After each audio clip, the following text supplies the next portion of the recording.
You're listening to the Pittsburgh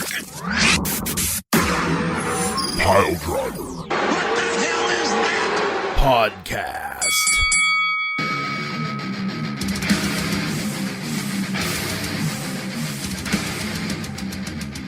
Arr, shiver me timbers, maids and mistresses. It's time to catch you some scurvy if you don't eat an orange or two. I'm sorry.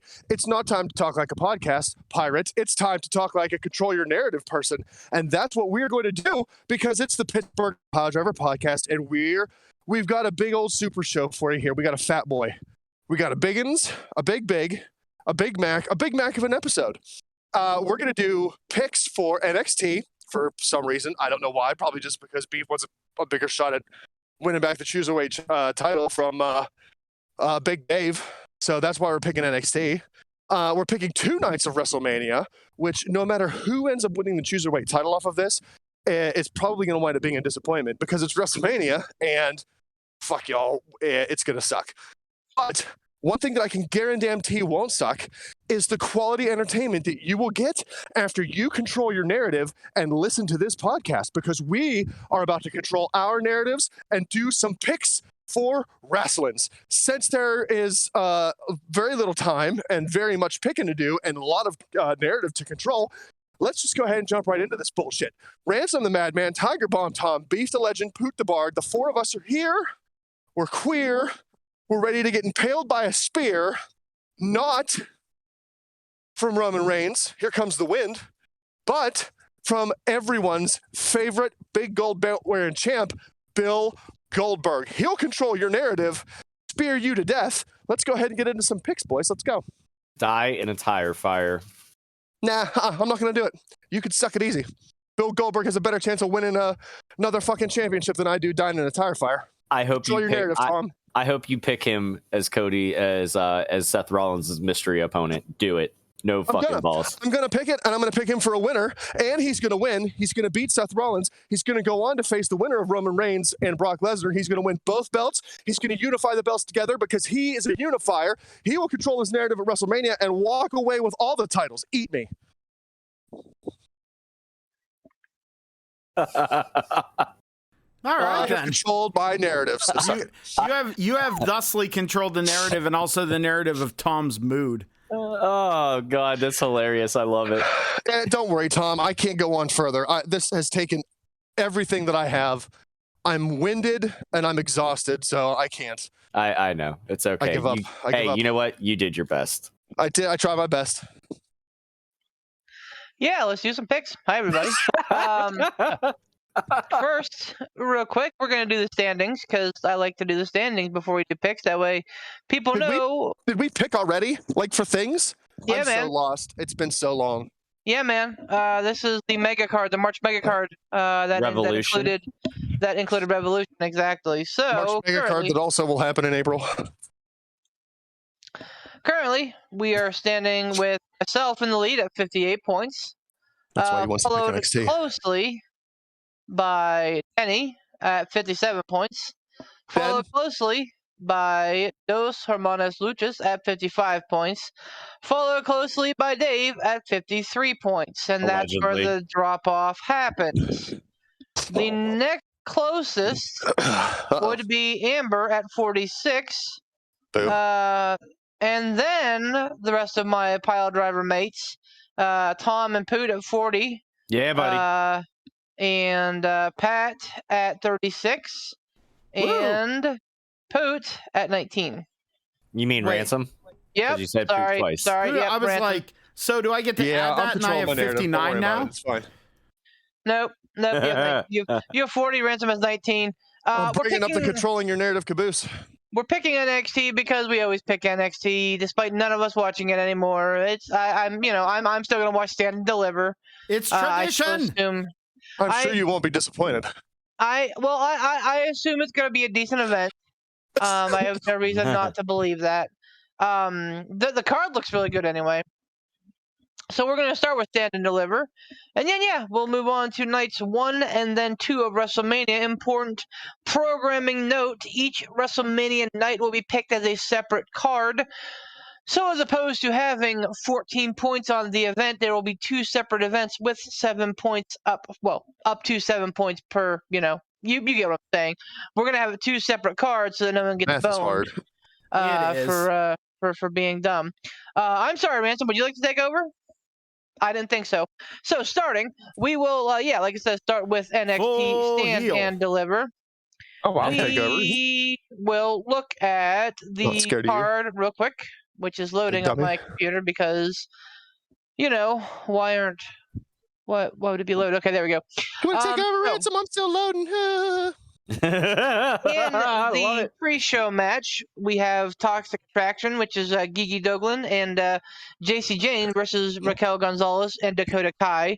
Jesse James. Toxic Attraction is the champions currently, and they are defending those belts on the free-for-all or pre-show or whatever you want to call it. Oh, the free-for-all. Carmelo Hayes, who is the current North American champion, is defending in a 5-way ladder match versus Santos Escobar. Solo Sikoa, who is a member of the Samoan Dynasty, Grayson Waller, and Cameron Grimes. We have Tommaso Champa versus Tony D'Angelo, and likely Tommaso Ciampa's last NXT match. Mandy Rose is defending her women's title in a 4-way match between her, Cora Jade, Io Shirai, and Kaylee Ray. Imperium defends their tag team titles against the Creed brothers and MSK. Finally, the last 2 matches we have will be LA Knight versus Gunther and Dolph Ziggler versus Braun Breaker. Ziggler is the current champion. Championship is up for grabs. There is a total of 7 points on the line for NXT, meaning you can wager between 1 and 7. No numbers may repeat. I will start us off since I'm in the lead. We'll start with the Toxic Attraction versus Raquel Gonzalez and Dakota Kai. I didn't even know that Raquel and Dakota were a thing again. That's how little I've watched NXT. But I am picking Toxic Attraction for 5 points. Poot. I'm gonna sit on Toxic Attraction here for 3 points. Just because I feel like, why not? I just lengthy title runs need to start really being a thing in WWE. Agreed. Ransom. Toxic Attraction, 6 points. Poor Poot has such high hopes for WWE decision making. I agree with what he said, but they're not going to do that. And so he picked the same tag team anyway. Tom, who you got? Toxic Attraction. I'll also do 5 points. I just I don't. I'm so backwards. Last I knew, Raquel and Dakota were enemies. Now they're friends again. I don't know. I don't trust that pairing. And I Toxic Attraction is doing a really good job with the titles right now. Are they actually like a legit tag team, or are they just? We don't have anything for them. Put them together for this event. Oh no, they've been together. So the 2 of them and Mandy Rose, kind of all conglomerated together. They've been a stable and they've been holding the gold for months now. Yeah, basically before the rebranding, but it kind of segued into the rebranding. Yeah. Oh, okay. All right, I'm on board. NXT North American Championship ladder match, one of my favorite traditions of Mania weekend. Carmelo Hayes, which is the current champion, versus Santos Escobar. Solo Sikoa, Grayson Waller, Cameron Grimes. Pootski, you get to pick first on this one. Who you got? How many points? Do it. I'm gonna go with. Oh boy. I'm gonna go with Cameron Grimes for 1. Fair bet. Ransom? This is okay. Go. We got a lot to do. No. I want to We're- hear it. we're- What do you got? Yeah, we're cruising. You're fine. What's your rationale, Poot? To be perfectly honest with you, and you mentioned it at the beginning, I have not been perusing NXT, and it makes me sad because there are people like Grayson Waller and Cameron Grimes, and like Carmelo Hayes. Even there is good stuff out still in NXT, but it just doesn't interest me. I don't know. It just doesn't. You know what? I'm going to change that. I'm going to change it to Grayson Waller for one. I'm going to change it to Grayson Waller. Last time I watched, I really liked Grayson Waller, and I think it would be... You like Waller, do ya? I like him because he's like such a good shit-eating heel, and I love him. Is he the champion? No, Carmelo Hayes is. Yep. Carmelo Hayes. Okay. Jeez, Yep. I don't have no idea. Yeah. Well, good thing it's your turn. Who you got, Yeah, Ransom? okay. Well, I'll go with Carmelo Hayes from 1 point because I don't know. When in doubt, pick the incumbent. Tiger Bomb Tom. How long has Carmelo had this title for? Months at least, right? Well, he beat Swerve for it right before Swerve got called up, and So then that they was- unified the cruiserweight and the that. So Yeah. it's been a minute, but it hasn't been a minute. Okay.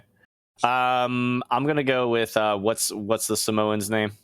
Solo Sikoa. Solo Sikoa. Sure. Solo Squiggy Mark. 1 point. Not offensive at all.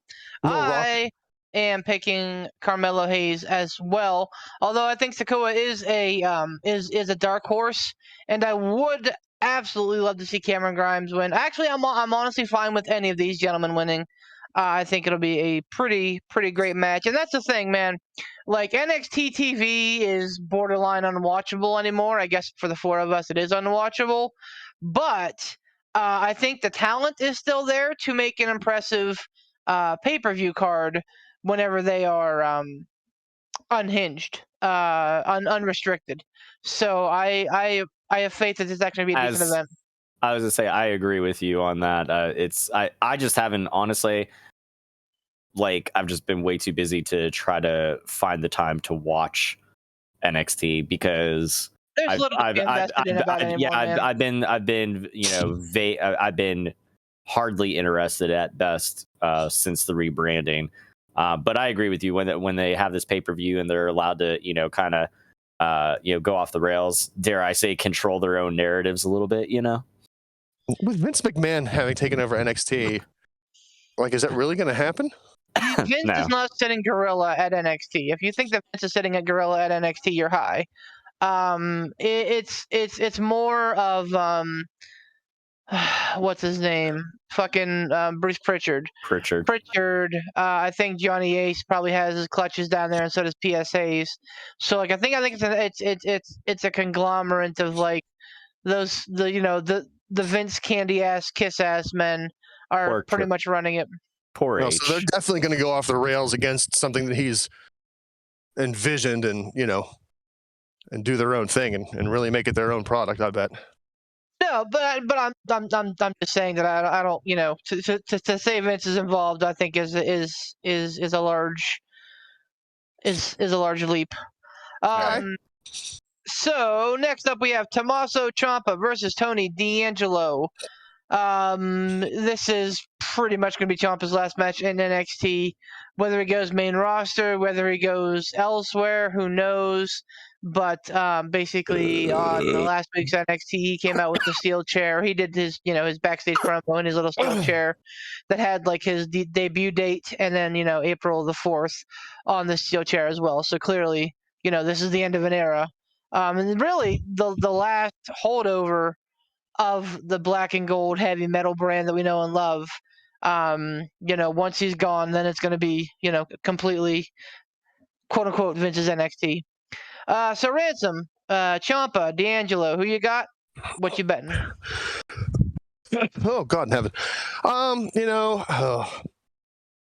I would say if this was still Triple H's NXT, regardless of whether he was getting called up or going to go away, I'm willing to bet that Triple H would have put Tommaso Ciampa over, had him win the match, go out in a nice, feel-good moment. But with it not being Triple H's NXT anymore, with it being Vince McMahon's NXT or the Lackey's NXT, and Ciampa being kind of like the last holdover, I don't know. I could see it going either way. I don't know. I'm going to say he probably loses.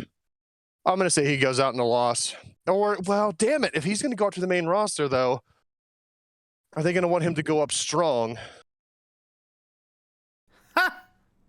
I know. Now it's delusional.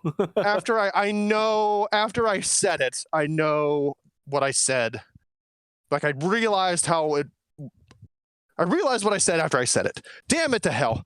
I'm going to go not Tommaso Ciampa for 2 points. Hey, you're picking Tony D'Angelo. What are you doing here, huh? Well, Tom, who you got? Tony D, 6 points. Wow, that is emphatic. I'm taking Champa for 2. Poot? I am going to take I'm going to take D'Angelo for 2. Cuz you go out on your back, man. Yep. Go out on your back. You do. But listen, I don't have faith in Vince's stooges letting Champa get a feel good moment. At best, what's going to happen is Tony D'Angelo is going to get a shifty win, and then Tommaso is going to like beat the shit out of him afterwards. So he's still going to lose the match, but then he'll get his quote unquote feel good moment afterwards. nah, I think because he, I think, was in a position where he could have jetted with everybody else, like the other NXT holdovers. He could have been like, you know what, I'm out. And because he chose to stay, because I mean, let's not forget, he was the first champion of the rebranding. So, I think they're gonna give him his moment, and then they're gonna bring him up to the main roster like full time and just piss it away. But yeah, so that's why I'm picking Champa. did he re-sign? Like, was he able to leave with? So I don't know that he was people that left. able to leave, but I think he could have just, not shown up for work, or, he basically could have drug his feet in the sand, but he chose to be a flag bearer for the new NXT. Gotcha. And be their first champion. So. Nah. Mandy Rose defending the NXT Women's Championship against Cora Jade, Io Shirai, and Kaylee Ray. Tom. Mandy for 7. I'll give her all 7. Sorry about the cough. Good pick, Tom. I like it. I'm going to echo it. Mandy Rose, she's doing good with the title. It wouldn't shock me to see Kaylee Ray win it. Cora Jade, I think, is still maybe a year away or less. But she's certainly got that underdog thing going. But I think Kaylee Ray is the next one to get it, but I think Rose will somehow pull it out here. Yeah, and at least this answers the question of where the hell has Io Shirai been? Well, now she's in the title match, apparently. Yeah, I mean, she. I think she was part of the Dusty Cup with Kaylee Ray. I think that they were like on again, off again, like good friends, better enemies type thing. So I'm putting 4 points on Mandy Rose. By the way, Poot, what you got? I'm gonna go Mandy Rose for 6, just because you guys said it. She's doing really good work, and I don't see why they would take it away from her. Give her more moments. Give her WrestleMania weekend, if you will, kind of moment. Yeah. Probably the best work of her career, if we're being honest. Ransom. Mandy Rose, 7 points. Boom. Boom, boom, he says. Moving right along. The tag team title match, Imperium, which is going to be Fabian Eichner and Marcel Bartel versus the Creed Brothers versus MSK. I think it's me, and I'm picking the Creed Brothers. 3 points. They are they're right up there with Braun Breaker, that were like the initial projects of NXT 2.0. And I mean, I don't hate them. I would love to see MSK get another good run, but I think the Creed Brothers are pretty good too, so I don't mind them. 3 points on them. Pootsky. Oh, I'm going with the Creed Brothers for 7. Wow. I'm going 7 on them because Eichner and Bartel, they've held those titles for quite some time, haven't they? Yeah, I think that they beat MSK for them, didn't they? No, they Oh shit, yeah. there was somebody else. It's been at least 3 or 4 months. Well, it's yeah, one I of mean, the- my point with this is we're gonna see a trend this show, especially where this is gonna be the quote unquote official, passing of the neon colored torch. Like it's just like it makes sense, and plus, whenever I did watch and I watched the Creed brothers, people like them, man. They're exciting. Yeah, man, they're very much old school tag team like FTR. They give me the same kind of vibe, so I'm here for it. They still got the Diamond Mine stable going on. Ish.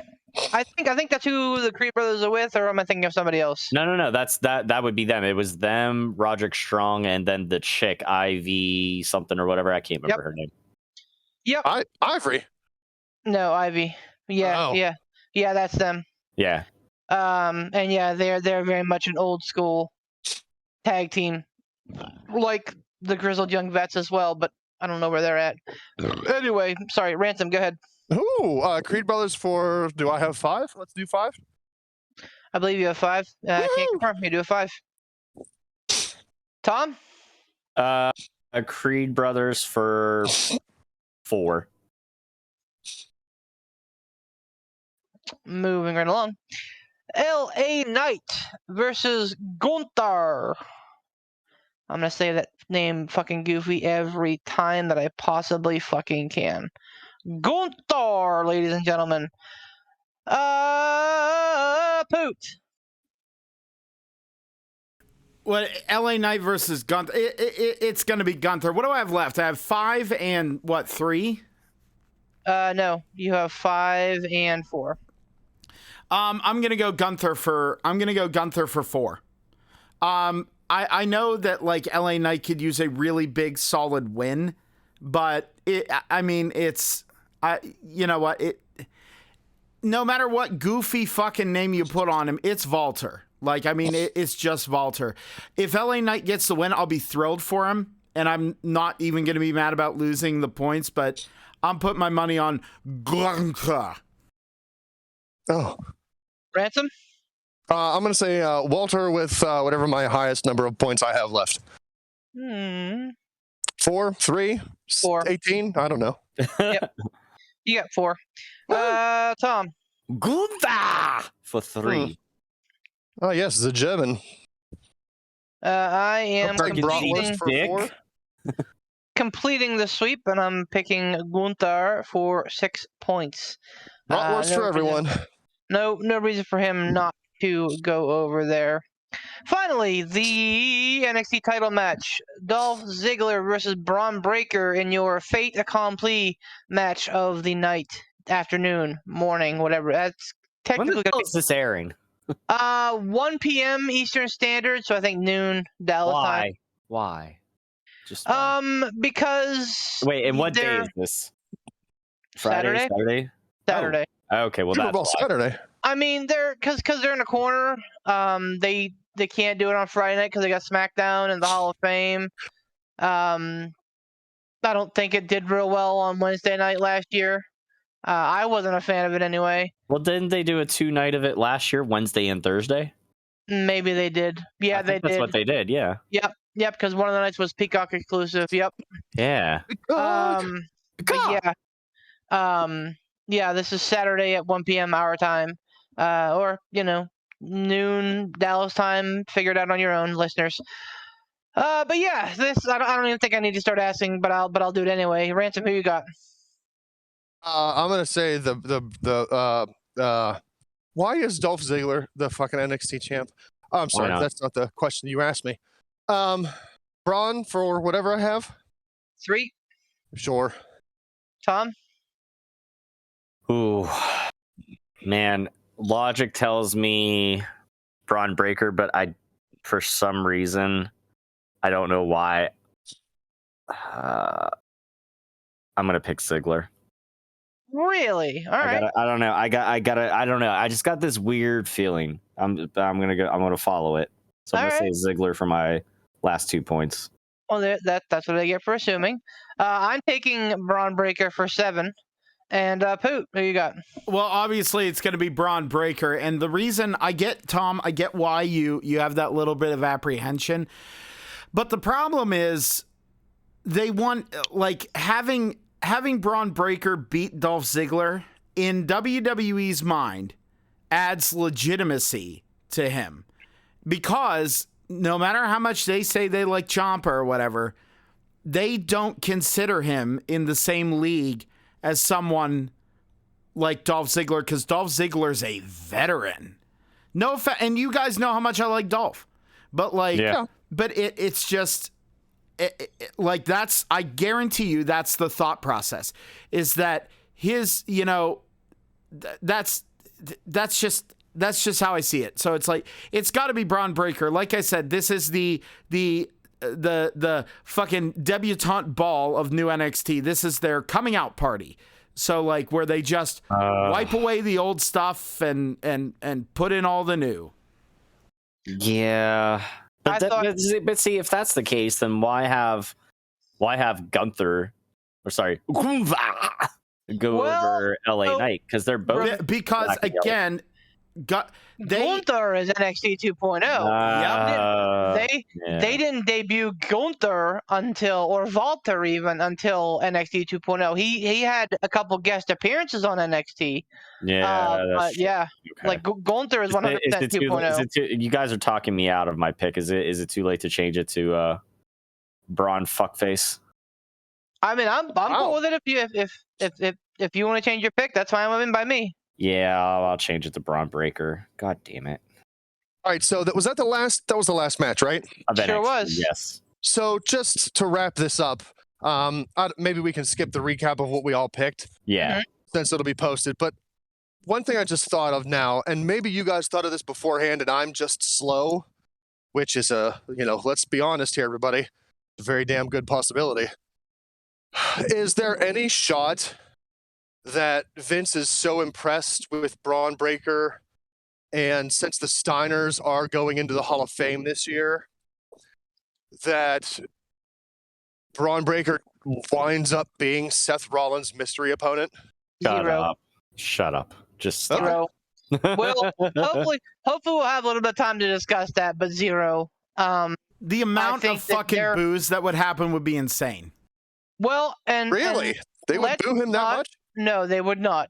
But let's not belligerent. I do believe we'll have a little bit of time, and we'll definitely get into it, because there are some names now. Like Cody Rhodes is not definite, so there are definitely some names that are being thrown around.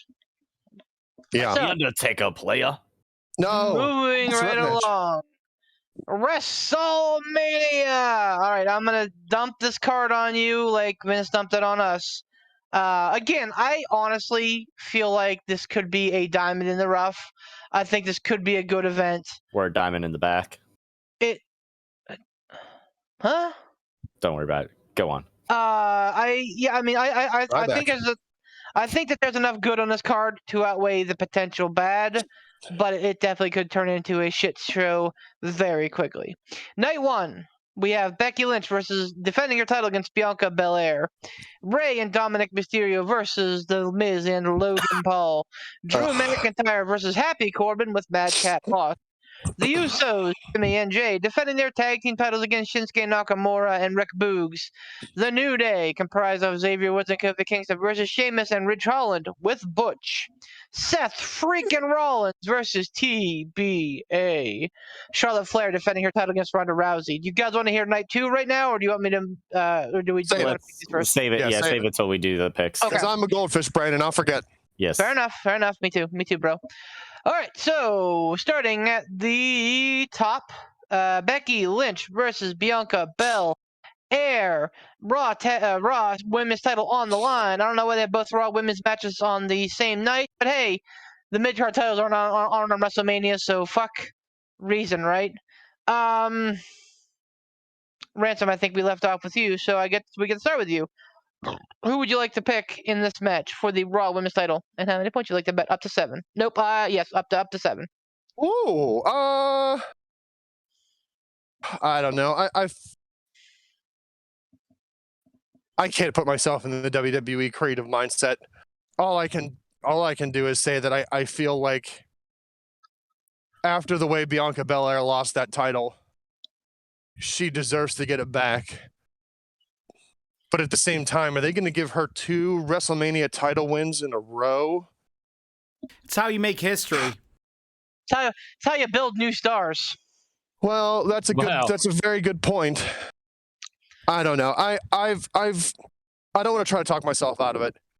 So I'm just going to say I'm going to do Bianca Belair for 4 points. I think she deserves to have the title back. She lost it in a very shitty way. And she can do great things with that belt. She would be a great champion. She was a great champion. So I'm all for her. And she's 32, so she is literally the future. Tom. Let's go with Bianca for trying to think. 3 points. If you guys are hoping to make up the 60 points that I'm the 18 points that I'm ahead of you by, you're gonna have to start breaking from what I'm picking. I'm picking Bianca Belair for 5 points. I'll echo Ransom sentiment 100%. Like, this needs to happen. This absolutely needs to happen. The way that she was embarrassed, she needs to get it back. So, she did cut Becky Lynch's hair on Raw though, so technically she stood tall. So we'll see. Oh, damn it. Hoot. Bianca for 6. I'm going big. Yeah, baby. The Mysterios versus Logan Paul and The Miz. Thank you. Oh, I didn't even have to groan. They did it for me. Yep. Tom? Wait, who? It's not my turn to pick first, is it? Oh yeah, it is. Oh, the Mysterios for 4. Tom, please. Mysterios, 1 point, because I don't fucking trust him. It's fucking Logan Paul, and he could very easily win the match. They're not. So WWE, despite our ravings, are not dumb. They understand Logan Paul's sphere of influence. So a win for him would be potentially big for them socially. Hoot. Stop it. I'm Beef. You gotta, you talked about us picking the same thing you're doing, but you literally got my pick. It was going to be the Mysterios for 1. I think just having him there is more than enough. That gets eyes on the product. I don't want to live in a world where Rey Mysterio, whether he gets pinned or not, gets beaten by Logan fucking Paul. Yeah, but he lost an eye, so he's kind of, his depth perception is off. No, it's back. Oh shit, that's right. Well, it was out. It was out though. It was That's out. true. They put it back in. I'm sorry, my bad. With all due respect, and I'm saying with all due respect, Rey Mysterio's career in WWE should have ended the first time he went away. Oh, I agree. This return that he did purely for his son has been atrocious, awful, and jarring to his legacy. You mean for Eddie Guerrero's son, because he's really his poppy. That's look at you pulling things out of the past. Call back, I love it. 10 points to Tom. 10 baby. Yes. But yeah, this has been abysmal and awful and has not helped his legacy, and it's just trying to set up his son that nobody fucking cares about with a career that's gonna fucking flop, because the minute that he's gone and no one gives a shit about Dominic, Vince is gonna be like, who the hell is this kid? Tag him with Angel Garza. Tag him with Humberto Carrillo. Make him a stable. Give them sombreros. Oh no, the Mexicals 2.0. Send them back to NXT. Ransom, who you got? I'm gonna say the Miz and Logan Paul, 7 points.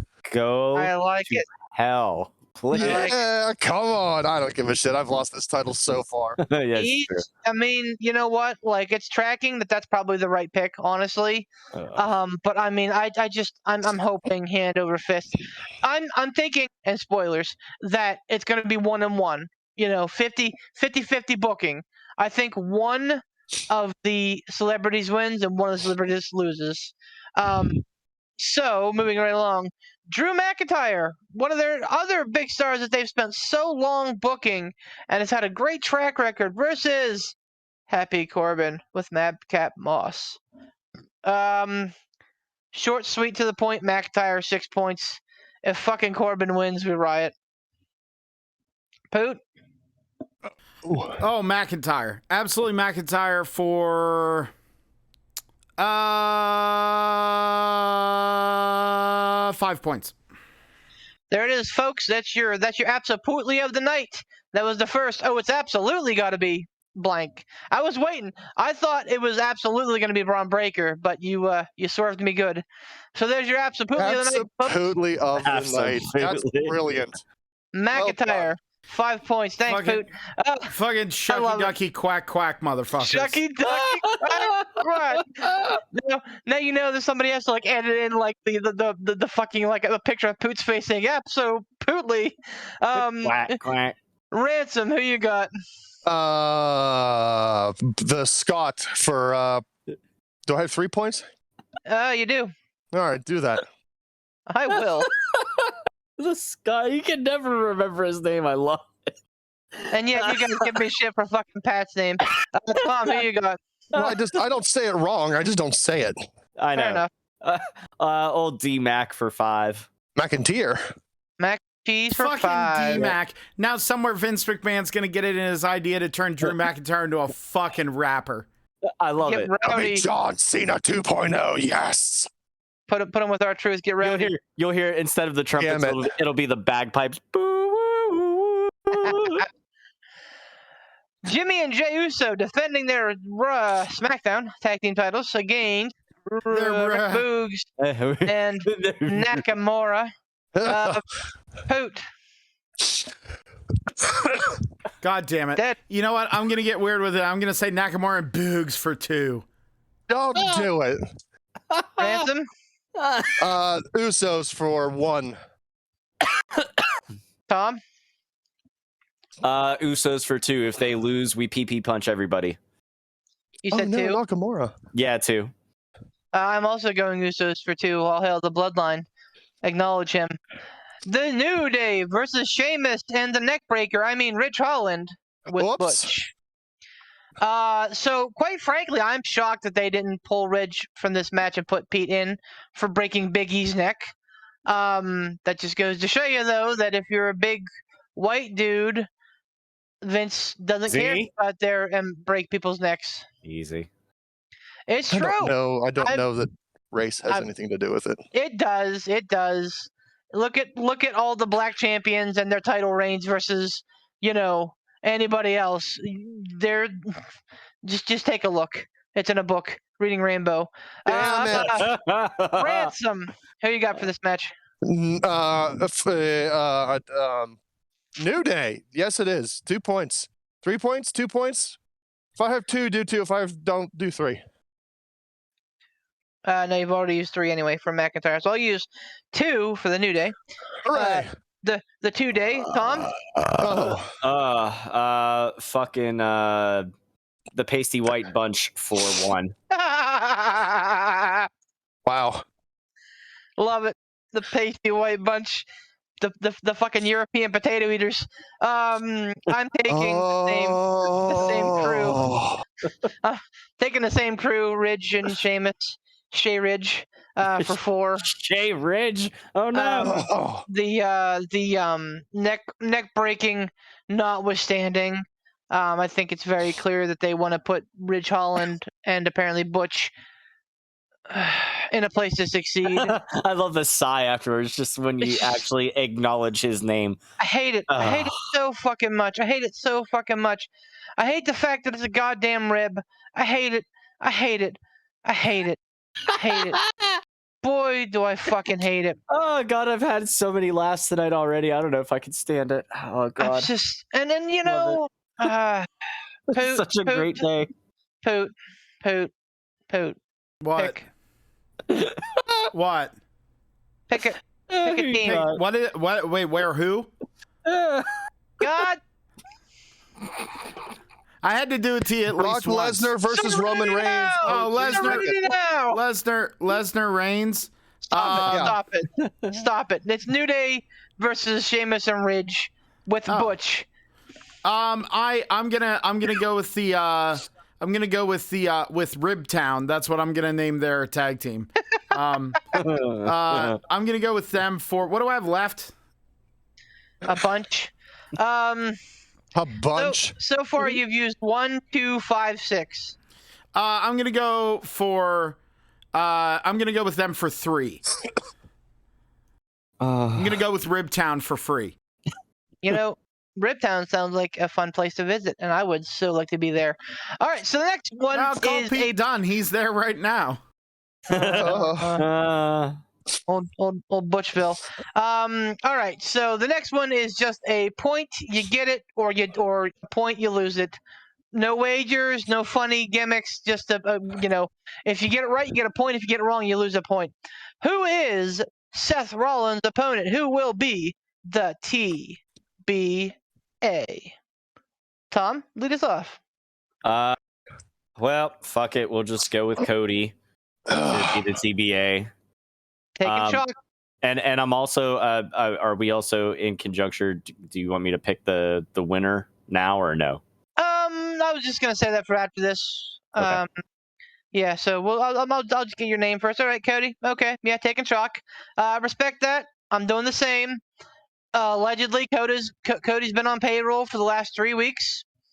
Allegedly, this has been the plan for those last 3 weeks and many weeks prior. So I want to say that this makes sense. I think that this, and again, I don't want to step too hard on the possible discussion we could have after picks, but I think that this could potentially ruin night one for me if it goes one way or the other. Poot, who do you think it's going to be? I think it's going to be Cody. I really don't. The only other feasible possibility I think would be Goldberg, but I don't. Yes. I'm not saying that. It's going to be Cody. It has to be Cody. It's gotta be Kane Ransom. Here comes the money. It's Shane McMahon. Yeah, buddy. We were having a nice, calm discussion. Don't give a shit. I have lost this title 18 times already. So let's just go crazy. Let's go Shane McMahon. All right, moving on to the match of Seth freaking Rollins versus whomever his opponent is. In my case, I am picking the TBA. I'm picking Cody Rhodes for 3 points. Poot?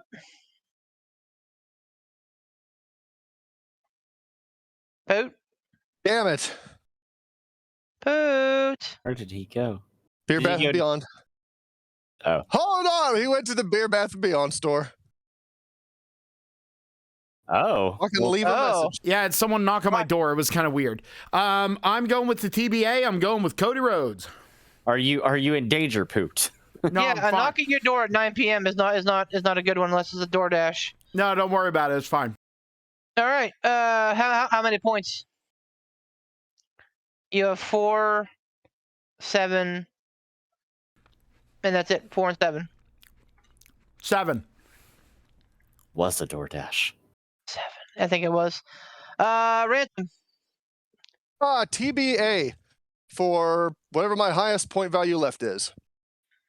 Be 6. Screw you, Seth Rollins. Watch it be Dean Ambrose. 7 John Moxley. Although Here's the Moxley bridge. is- Here's the bridge. The bridge Although- between AEW and WWE. It's John Moxley. Moxley is working like 3 or 4 events this weekend, so he's already worked one. He beat old Biff Busick at Bloodsport. Pretty good match. Old oney. Old oney. Nice. Tom, who you got in the Seth freaking Rollins match? TBA. 4. 6 points. It's me. It's TBD. Like it. All right, and the end of night one, Charlotte Flair, the reigning defending undisputed SmackDown Women's Champion, defending against Ronda Rousey. Do we need to ask everybody? Maybe. It should be a foregone conclusion, but let's go. Yeah. Strap in. Poot, who you got? Rousey. All right, Pulls the and chicken wing out of his mouth. that is your 4-pointer. Backlund's not here. Yes. Ransom, who you got? Rousey. That is your 5-pointer. Tom? Oh boy, here we go. I'm gonna be the contrarian. I'm gonna say Charlotte for my 7. Boo. 7? Oh, no. That's all Yeah, I man. got. That's all I got left. I'm going to pick the polar opposite. I'm going to pick Ronda Rousey for 7. I hate Charlotte Flair, I know. and I'd like to see her lose every single match she ever has ever. And That's the name of this episode. I hate Let- Charlotte Flair. I don't- would have I would have in a heartbeat picked Ronda, but from what I've been hearing, like everything's been kind of like falling flat, and you would think that she'd be like, I don't know, is she going to be around for a while afterwards, or is this just come back, get a payday, and get out of town? So I don't know. Well, here's my thought for why I went Rousey with 7. I don't think you bring her back at Royal Rumble and have her win the damn thing Nope. if you're not committed to making her a priority in the women's division. I think Yeah, if they were... Oh, Here's sorry. go ahead, but I have a point to that. I think that she's the biggest women's star that they have, despite all of our internet darlings that we love so much. I think that Ronda Rousey brings in the viewers. She brings in the eyes because she's a legitimate champion, like Brock Lesnar. So I think it only makes dollars and cents to push her as far as the moon. So I hear you, and I don't disagree with that, but the only problem is that I think they just I think they're going for the cash grab, and honestly, there's not a whole lot of people I think that they feel. No, this is not me saying I think that WWE feels like are on Charlotte's level. Like there's nobody else like better than her for her to get better with. You know what I mean? Like it's as much as we shit on her, like I don't know, she is the fucking women's division to them, but. I could see, and this is where it's going to bite me in the ass. I bet that if Ronda wins, I bet you get a turnaround rematch, and Charlotte takes it back to become like a 13 or fucking 21 time champion. Yep. The next SmackDown. Woo. And that's the problem with booking megastars. That. You have to be careful with that. Guys like Austin and The Rock, HBK, Triple H, they're megastars. Okay, they can get away with that kind of thing. They can lose a match here or there, but for the most part, you're expecting them to win because that's what they do. Yeah. The way that they've built Charlotte Flair is a megastar. In that we always expect, like you said, where is there left for her to go but down now? Right. So, and Becky Lynch is kind of the same way with Becky Lynch's, surprisingly fast win at SummerSlam. They've kind of booked it into the same corner with her, which does your division no favors to have two people that are heads and shoulders above everybody else in the minds of the bookers. And it doesn't do them any favors because, if Charlotte fucks off and has a feud with fucking Sasha Banks and Becky has a feud with, Liv Morgan, of course it's going to make them seem less important. Or it's going to make their titles seem less important because they're not involved in those feuds. Right. So I agree with Beef's line of thinking, though, with Ronda Rousey, because I don't think they're going to bring her in for the Rumble, have her win it, just to lose at Mania. Like, if they were planning on putting Charlotte over to begin with, they would have had somebody like Bianca Belair win the Rumble, or literally and then- anybody else. Yeah, and but then here's, Charlotte would have not Charlotte, and then Ronda would have either come out at the end of the Rumble like she did last time, or come out on a Raw after Bianca challenges whoever. Yeah. And, hey, I'm Ronda Rousey. I'm back, and I'm going to have a title match at WrestleMania because I'm Ronda Rousey. If they were just going to have her lose, I feel like that's the route they would have gone. I would hope that they're not going to blow a Rumble spot winner just to have Ronda Rousey put over Charlotte Flair at Mania and then go away. Ah, That's a waste. but this is waste. WWE you're talking about. So Shut up. Stop poking holes. Night 2, go. Listen. I understand that it's Charlotte Flair. That was my biggest fucking trepidation with putting 7 points on this. Is that it's fucking Charlotte Flair. Every other time, there was a show in the summer, and I don't remember what it was. I think it was the show that I was on vacation for, where everybody else picked Charlotte's opponent. It was the one with the zombies, where everybody else picked Charlotte's opponent, and I SummerSlam, picked wasn't it? Charlotte. No, it was, I think, horror show. Great I Balls don't of know. Fire. It was in But front of nobody. It was one of those everybody, things. everybody picked Charlotte's opponent, and I didn't. I picked Charlotte because it's fucking Charlotte Flair, and despite my begrudging, she fucking won the match. So yeah, that's kind of how it goes with Charlotte. All Horses. right. Yes, and that's another one that could really fucking just waylay me. Real quick discussion. Do you guys think that anything significant happens with the KO show? I.e., is there an actual bell ringing, no. or is it just the stunner and No. some beers? Stunner and some beers. Come on. And the fact, honestly, the fact that that's gonna actually quote unquote main event night 1 and not a world title match is fucking atrocious. I'm sorry. That's my only. I know. Every time I say it, I know that I say it, and then beef brings me back to reality. It's not a bad thing for him to do that. I appreciate what he's trying to do. Like he doesn't want me to get hyped up and then disappointed. I appreciate what he does. But I have to, in my heart of hearts, believe that if this was just going to be a come out, jaw on the mic, stunner, beer bash, it would not headline. At least it wouldn't headline night 2. This closes WrestleMania for the year. This is it. Last match. No. What? This is on night 1. KO show is on night 1. Oh, I apologize then. Okay, so in any case. Oh, fuck. So now I'm really thinking it might not be an actual match. It might just be, because if it was closing night 2 as the headliner, I would say 99% belief that it was a legit match. Oh, for sure. But if this is just going to close night 1, yeah. It's a way for them to make people go home happy. It's a shtick. It's a thing. Yeah. Like, So we're not picking this for anything, right? Like this is not a legit match. This is just conjecture. From what I've read, the idea, like it's not well liked either. That they're booking this as like the quote unquote main event of the show.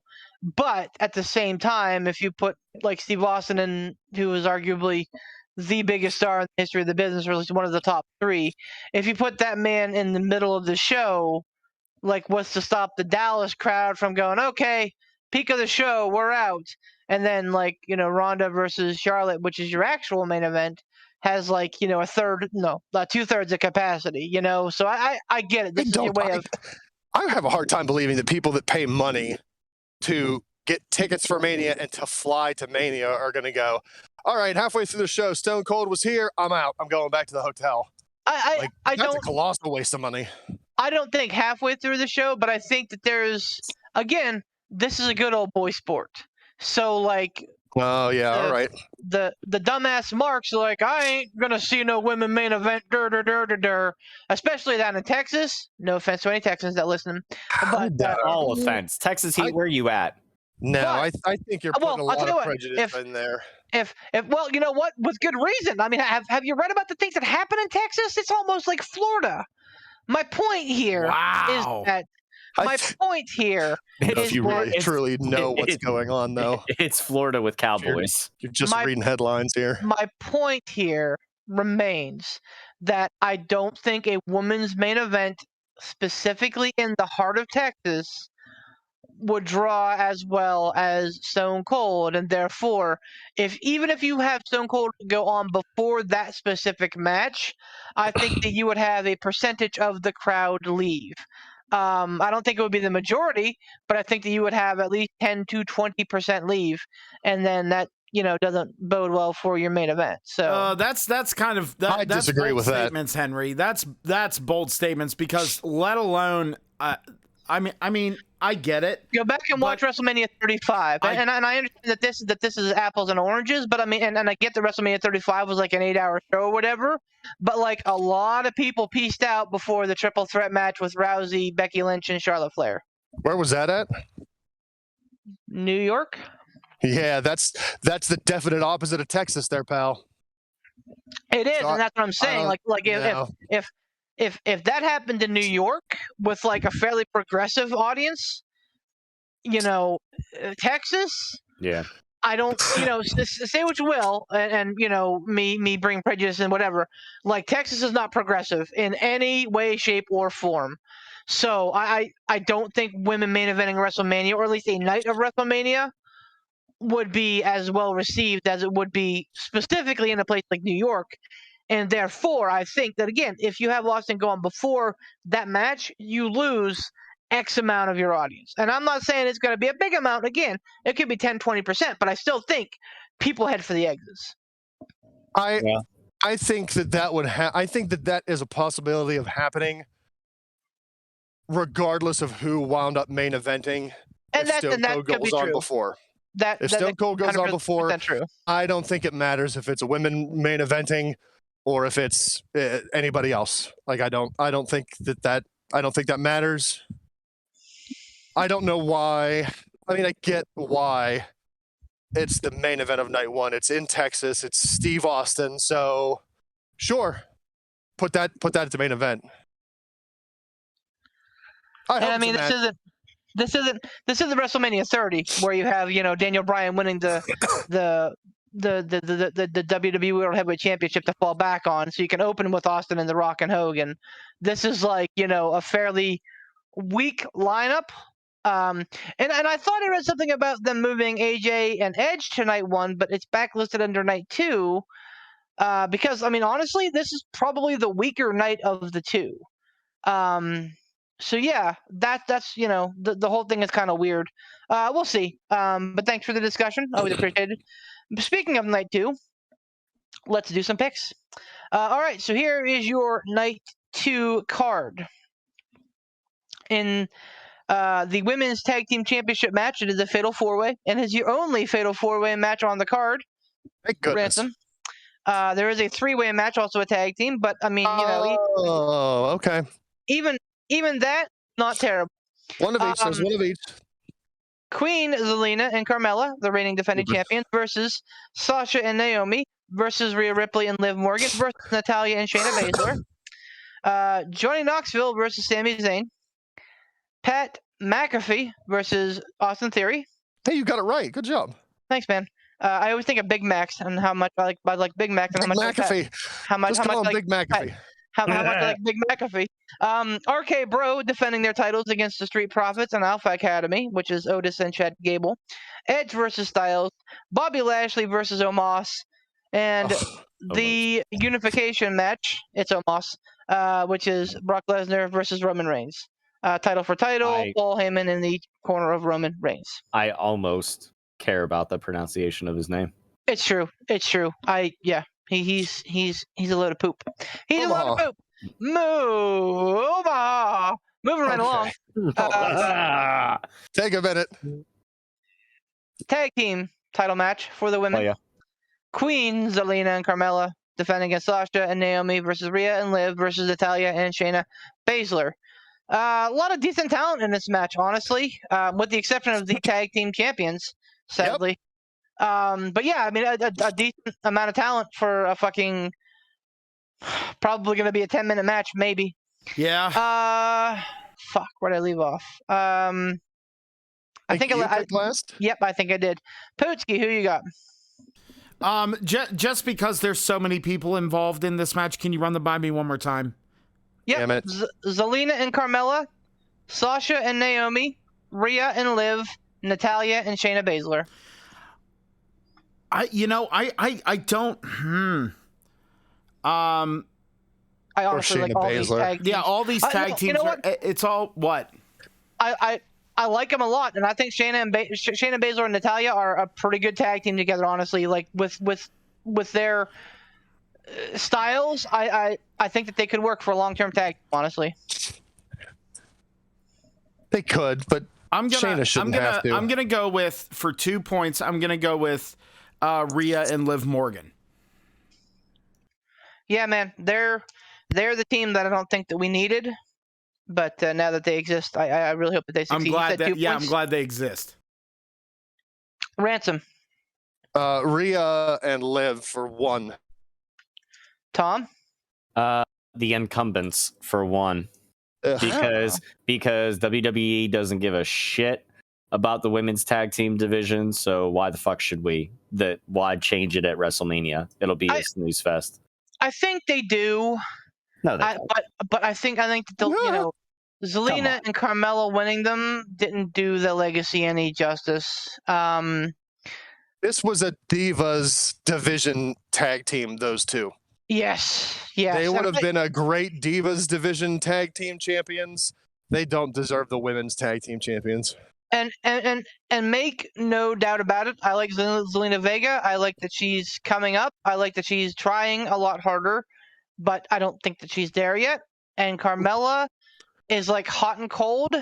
One time she's really good. The next time she's total drizzling shits. So, outside of trying to push their fucking sex show, her and Corey Graves, I don't know why they would have them win. I'm picking Sasha and Naomi only because I think it's I think they're pushing the fact that Sasha doesn't have that like WrestleMania moment, that she doesn't have that big win. So I think that they're gonna try and like shoehorn this in, like winning the women's tag team titles is like a big fucking deal. Yeah, I know I just argued that they are a big deal, but I digress. I don't think this should be her moment, but I think they're gonna point to and go, up, we let you win one, so keep That's going stupid. being a good little jobber. Yep. That's stupid. She should win a singles title and have that be her moment. Yep. I fucking agree, but she ain't getting any younger, and there are lots of young women coming up that are as impressive as her. So, Damn it. I think that her time has passed, sadly enough. So yeah, I think they're gonna shoehorn her and Naomi having a big moment here and being like, "Oh, you got one, good job." My time is up. My time is now. It's boss time now. Johnny Knoxville versus Sami Zayn. Here's your other celebrity involvement. Bow, bow, bow, bow.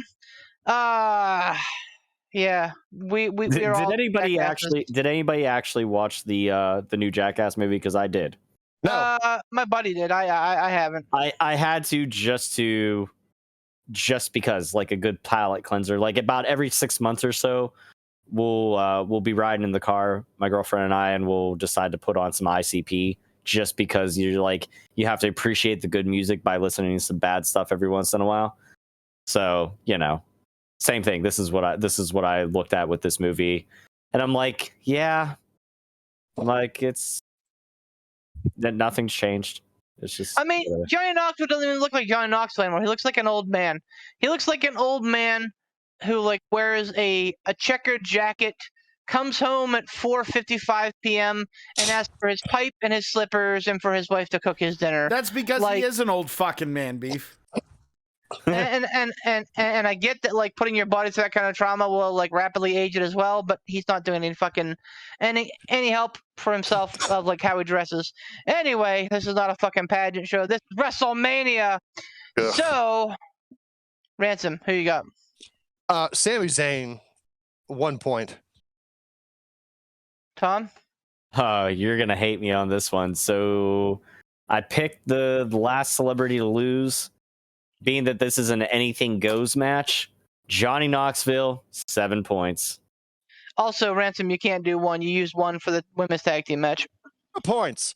How many? 2. Okay. And you, Tom, you still 7? Yep. I feel the same, except for not the 7. I'm picking Johnny Knoxville for 4 points. Yeah, because, again, 50-50 booking. You got to let one of your celebrities win out. And Johnny Knoxville's the face celebrity, so you got to make those fans happy. Yep. Poor Sami Zayn. Poot? So glad he re-signed. Johnny Knoxville for 5 points, just because it is a no holds barred match, or anything goes. There's going to be fuckery with other jackass people and everything. So, dude, Preston. Okay, what's the odds? I say like Vegas Preston's odds on like Vader bombing. Yeah, I was gonna say Preston Lacey is gonna Vader bomb Sami Zayn. I'm calling it. I don't even know who that is. He's a fat one. He's a big fat guy. Gotcha. Well, I mean, it would be fitting as the Mastodon is going to the Hall of Fame this year. So is it? Wait, when the hell did they start announcing the Hall of Fame class? Sidebar, like weeks ago. I guess if I watched the weeklies, I would know. But, Taker, Steiners, Vader, Queen Chad Carmel. Gaspard as the Warrior Award. Shad is the Warrior Award. Queen Charmel, and I think there's somebody else of note too. Wait, why is Shad from Crime Time? Yeah. He's getting the Warrior Award? Yeah. What's he done or been doing that? He died in the ocean saving his son from drowning. Oh, that's right. Okay, you know what? I forgot all about that. Wow. So I say, you know what? Of all the people going into the Hall of Fame this year, and granted, Undertaker's a legend in and of itself, but this one is the one that I feel is the most deserving of recognition. Oh yeah, this dude gave his life. How long ago was that? I feel bad that I forgot about it. It was earlier this year. Wow. I'm sorry, earlier last year. So it was probably like right around April or May of last year, I want to say. Okay. I'm super pumped for the Steiner brothers to go in. Man, they were one of my favorite tag teams growing up. And I love to see the fucking Steiners. Yeah. Not to mention you're giving Scott Steiner a live mic. Oh God. No. Like let's all get excited for that. Oh man, poor Scott Steiner. What happened to him? Quick note: if you happen to watch the Netflix series, the Toys That Made Us, they talk about like the one of the episodes about like wrestling action figures or whatever. Yeah. The Steiner brother action figures that they had there, I had those ones.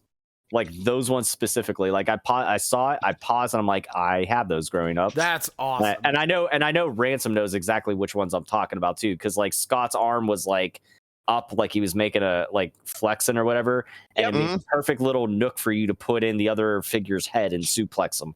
Yep. Anyways. Or good for a Steiner line. Yes. All right. So yeah, poor Sami Zayn. Thank God he and KO resigned for not having a match at WrestleMania and also losing to Johnny Knoxville. So good on them. And Stone Cold. Yeah, right. Pat, Big McAfee, Pat himself versus Austin Theory. I don't think there's any like bells and whistles with this. I think it's just a singles match. Yeah, just a singles match. I love Pat. I think he's a great fucking announcer. The dude is fucking hype. The dude is fucking fire. He's great at what he does. When he made his in-ring debut, I was super fucking impressed with him. Again, he was in the ring with Adam Cole, baby. But I was super impressed with what he could do and like his stamina and everything. I like Austin Theory. I think Austin Theory is a good young hand to have. I think he's a guy that you can lean on in the future. All of those superlatives aside, why the fuck do these two have a singles match at WrestleMania? Because Vince McMahon and reasons. Fucking Finn Balor's and the Andre the Giant Battle Royal, which is on SmackDown tomorrow night, which I won't even be watching because fucking Raw Supercard of Honor is at the same time. Fuck you, Vince. And isn't that something that Finn Balor isn't on Mania? The Intercontinental title, Ricochet is defending on the night before WrestleMania on Friday against Humberto and Angel Garza. There's no fucking reason you couldn't sneak those, especially if they have these fucking 2-hour pre-shows, which they may or may not have this year. I don't know. But my God, there's no reason you can't fucking sneak those matches into one of the pre-shows. Because you know what? They're like, it's WrestleMania SmackDown. No, it's not. SmackDown's going to be in like the fucking Continental Airlines Arena or whatever the fuck it is with like 12,000 people, maybe. WrestleMania is going to be at AT&T Stadium, packed to the fucking gills with like 90,000 plus. There's no way, shape, or form that's the same feeling or sensation or feeling of accomplishment. Nope. Shame on you, Vince. Shame on you. That being said, these two are in a match. So, and I think it'll be a fine match. It might even be a good match. It might even be one of the best matches on the card. But I still don't think they should have a fucking match. All right, so Ransom, I believe, or no, Tom, you would be up to pick this one first. I'm gonna pick Austin Theory for 2 points. I am picking Pat for 3 because Pat's from Pittsburgh and I like picking the Yinzers. No, I honestly, he's the face. Austin's been like, being a big shit turd heel. So I think you have to have the face ultimately win out. At least sometimes, but in this case, I think he will. So I'm taking Pat for 3. Pootski. I'm gonna go with Austin Theory for 1. Not 1. Austin Theory for 2. Because I feel like to juxtapose the celebrity thing. Because I don't care. I know he's part of the company and everything, but to me, Pat McAfee is still a celebrity. Like, Yeah, he just is. I could see that. I get it. I get it. You want people to go home happy. You want the face to go over and everything. But McMahon likes Austin Theory, and Austin Theory does the whole fucking shit dick heel thing really well. I think it would do a lot for his stock. I think it would do a lot for him to have bragging rights. And I think it would be good. So I'm going to go Austin Theory for 2. So, not to detract, but I do want to point this out. I think that Vince is a pretty big fan of Pat, too, because Vince went on the Pat McAfee show Yep. on Barstool Sports and was like completely like out of character, honest to God, owner of WWE, Vince McMahon, being an honest to God person, not a fucking blown up character. So I think he likes Pat a lot as well. I mean, we'll see, but that's my line of thinking. Ransom, who you got? I'm gonna go Pat McAfee for 3, and Beef kind of took the words right out of my mouth. Despite how good of an up-and-comer Austin Theory is and how much Vince might like Austin Theory, I think Vince likes Pat Big McAfee a little bit more for all the reasons that Beef mentioned. Like, Vince McMahon doesn't do people's podcasts that aren't Stone Cold. And that was years and years ago that he did that. Mm-hmm. Like, Vince McMahon doesn't do interviews, podcasts. He just doesn't.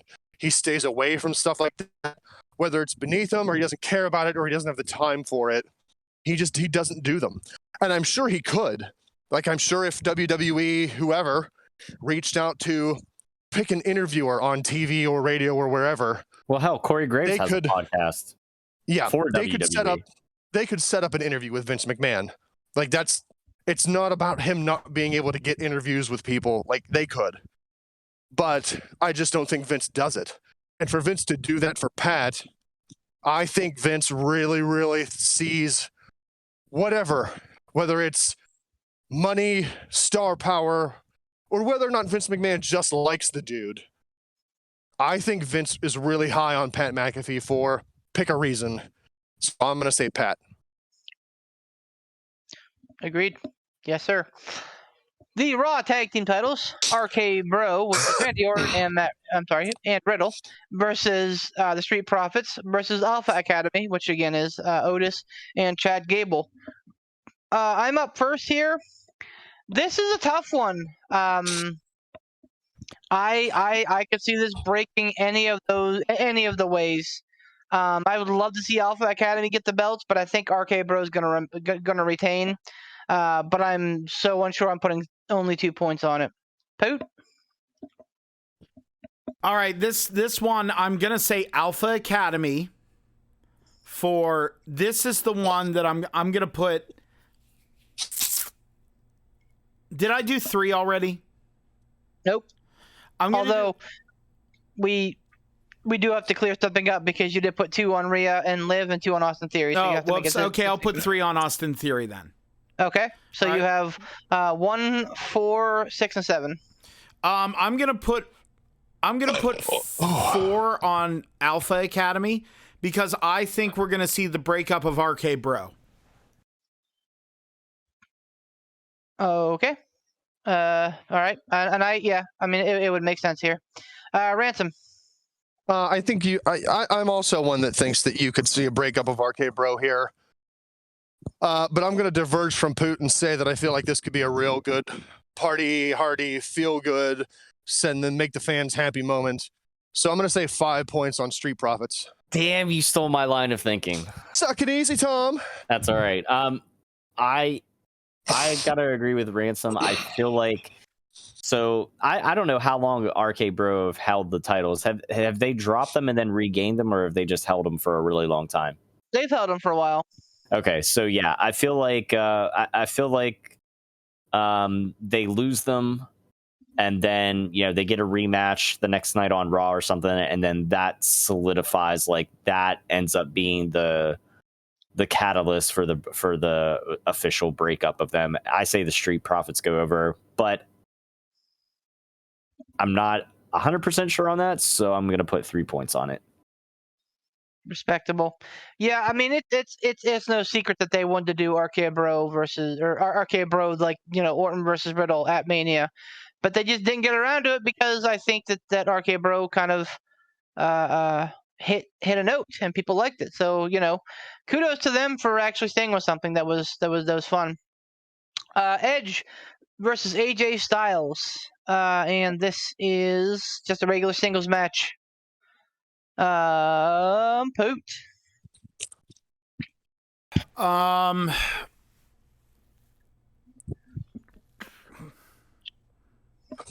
really want Styles. I want Styles to go over so bad.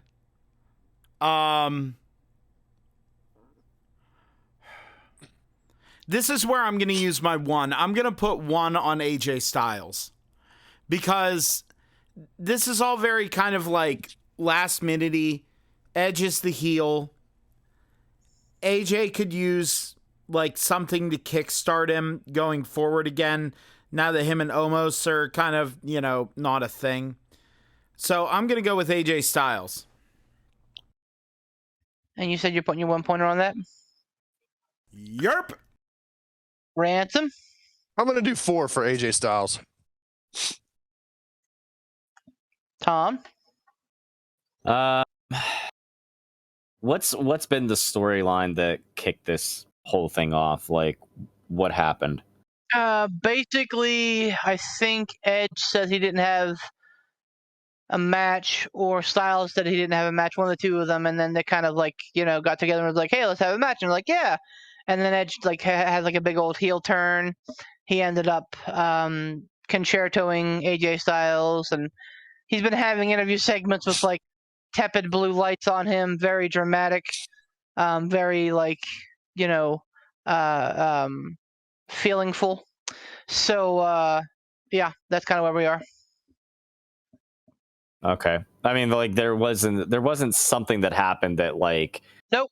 really Nope, kicked off this Edge turn. It was just Nope. Nope. It was just Edge being like, hey, I need to be a bad guy. Okay. Yeah, then I'm gonna go with I'm also gonna go with AJ Styles. I'm just thinking what point value. I'll do my 4 points on that.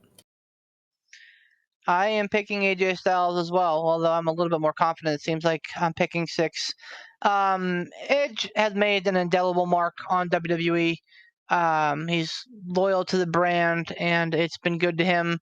It's one of the few times where everything's kind of worked out perfectly for both people involved. But that being said, I think it's Edge's time to make sure that he does the right thing and that the quote-unquote young guy, although that can be debated, gets over. So 100% it's got to be AJ. It's got to be AJ. 6 points there.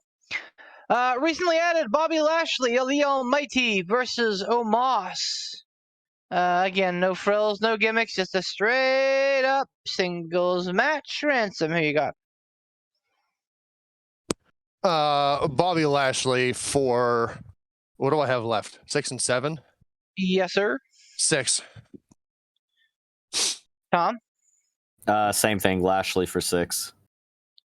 Or I'm sorry, no, sorry. Lashley for 5. I forgot I already used my 7. I have 5 and 6 left, so yeah. You sure do. Yep. I am picking Omas for 5 points. I just like the way that they're booking him. I think it is at this point. So I think we can all agree that Omas is kind of a turd. He's not the best in the ring. Kinda. But if they are absolutely committed to this guy, that this would be a huge win. This is your linchpin. This is your pivot point. This is your pivot. Here's why things went well, or here's where things derailed. I think Bobby Lashley, especially coming off an injury, can eat a pin. I think if Omas loses, that's that. Like the whole fucking 5-week buildup of him beating Apollo Crews and Commander Aziz over and over again by himself. And he beat the Viking Raiders by himself in like a 3-minute match this week. That all is for naught if he loses to Bobby Lashley. So yeah, I think Omas wins here, and it's 5 points. Poot, who you got? I'm gonna go with Omas. I have my 6 and 7. Correct. I'm gonna go with Omas for 6 because and Beef said it perfectly. Like if they're gonna at least give him a serious go and a serious run, they have to fucking do it now. And who better than a very recent WWE champion? Mm-hmm. Mm-hmm. And like I said, I think Lashley can eat the pin and be okay. I think it's gonna be a close match, but yeah, I think at the end of the day, Omas pulls it out somehow. Finally, the ultimate match, and the match that they've been building for the last 4 years, actually the last 7 years, honestly. Brock Lesnar, the WWE champion, versus Roman Reigns with Paul Heyman, the Universal champion, in a winner-takes-all title unification match. Tom. Damn it. This is your 6-pointer. Yeah. Yeah, this fell perfectly. I know, right? Fucking Beef with your peaked eyebrows. What did I do? I don't know. I just blame you. Oh. Listen. What did I do? This could go either way. But I know it's conceivable that they could have Roman be like a fucking 600-day champion or whatever. I'm aware of that. Or a 900-day or whatever the fuck it. Where's he at now? Like, I don't know. He's he just crested a year. Okay. Like not too maybe in January, so he might be Yeah. So I feel like it. I feel like he's had a good run with it. I don't know. Fuck it, Lesnar. Okay. Again, and I'm gonna say this just like the previous match. This is your linchpin moment, man. Like, this is 7 years in the making. This is Roman Reigns never beating Brock Lesnar on the biggest stage of them all. And this is the time. This is the time. He is most over right now. He's most believable right now. So yeah, this is your time to have Roman Reigns look like the unstoppable beast that he should be. Brock Lesnar is having the best part of his career right now, I think. I think that this is the most fun I've had watching Brock Lesnar. But I mean, they're very committed to Roman Reigns. So I think that Roman Reigns, and by the way, he's held it for 578. So if it makes it to next year's WrestleMania, it's going to be pushing 900. But yeah, so my only argument to your point with that all Beef is this is the last match of the night. Don't you want to send the fans home happy? Did they do that last year? I don't know. Did they? I don't even remember what the fuck happened last year. Roman pinned Daniel Bryan and Edge on top of each other. Oh yeah, that's true. on the closing night of WrestleMania night 2. Yeah, that's so true. I mean, at the end of the day, they don't care about what the fans think because Vince thinks that he knows better than the fans, and he knows that Roman Reigns is like the next big thing. So that he's their pillar right now. Yeah. So yeah, I don't. Good point. Good point. I don't even question it, man. It's 7 points all the way. There's not a doubt in my mind that Roman Reigns wins this match and wins the belt. Poot, why? Going Sorry, out. That was for all my juggalos and juggalettes. Whoop whoop. Whoop whoop. No, I again, like, going after Beef is tough because I want to expound on like picks and stuff like that. But Beef said it all. This has to be Roman Reigns. Like, it's got to be. It's got to be Roman Reigns, and that's my 7. It's a no-brainer. Make him. This is the time. Like, they tried to do it with The Undertaker, but that was it was just the lack of impact of him not taking the streak. He retired him, but they just didn't do it right. Right now, they're doing the right thing with Roman Reigns, and I think Brock Lesnar having fun and doing things the way he is, I really think that he's like, yeah, this will get Roman over. He'll get even more boos. And he'll be able to go out there and just say and do exactly like all the good heel shit he's been doing. So it's Roman Reigns for 7, the end. Well put. Ransom? I don't have anything more to expound upon. Roman Reigns. It's your 7 as well. Yeah, man. And here's something to think about. Allegedly, they want to bring The Rock in. It's in LA next year. They want to bring The Rock in to face Roman. I think if you do that, you can't have Roman lose at all this year. Or at least he holds it all year. Yeah. So potentially you're looking at around a 943-day reign, give or take a few days. I will definitely agree with you that if he retains here at WrestleMania, he's not losing it until the next Mania. Honestly, I don't see The Rock beating him either. I think Roman Reigns could hold this belt. And I mean, yes, it's going to be an amalgam because this started with the Universal title. Now it's going to be a different title technically, but I think that he will have held a major belt for over 1,000 days before all is said and done. And you know what? If they keep doing what they're doing with him right now, that's fine.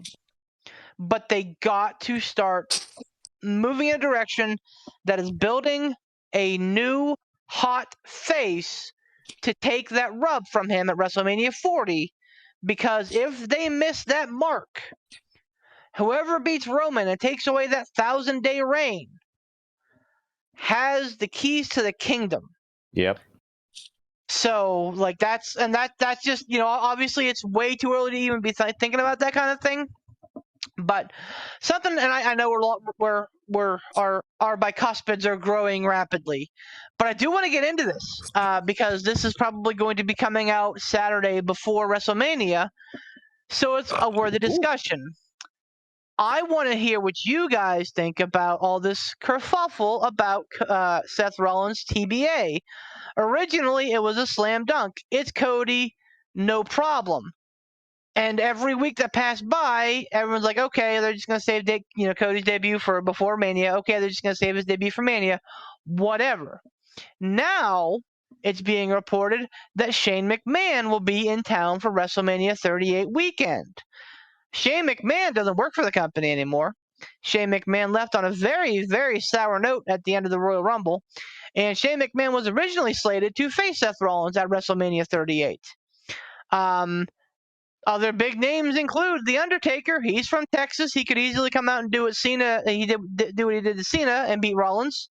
And I think that would give Rollins a little bit of a rub because hey, he got a match with the Dead Man at WrestleMania.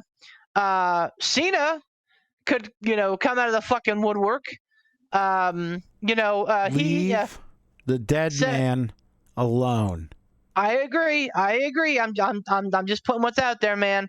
Seth Rollins even posted to Twitter a gif of Scott Steiner, and we know that Scott Steiner's going to be in town. So here. Okay, go ahead. Here's the question. Here's where I'm building.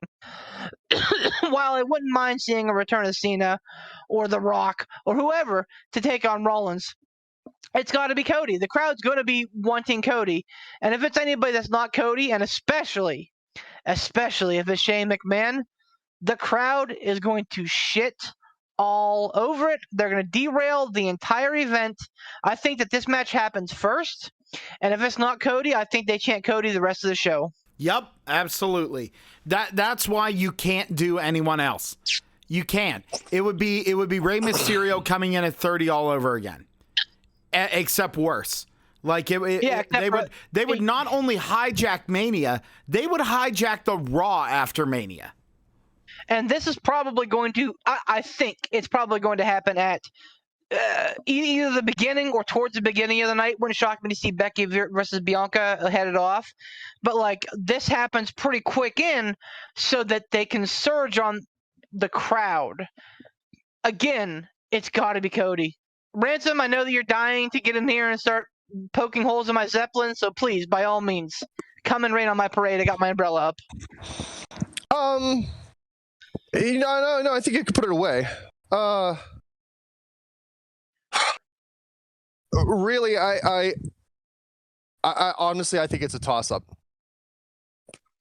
I agree with what you're saying, where the fans will be. I don't know. I don't know if the fans will be livid if it's not Cody. I think there'll be some smatterings of boos, especially if it's Shane McMahon. There'll be a lot of boos. Mm-hmm. If it's Cena, I don't know that they boo. I think that Cena gets a big pop. If it's Taker, there's definitely going to be a big pop because I think people would take Taker over Cody Rhodes any day, just because it's Taker.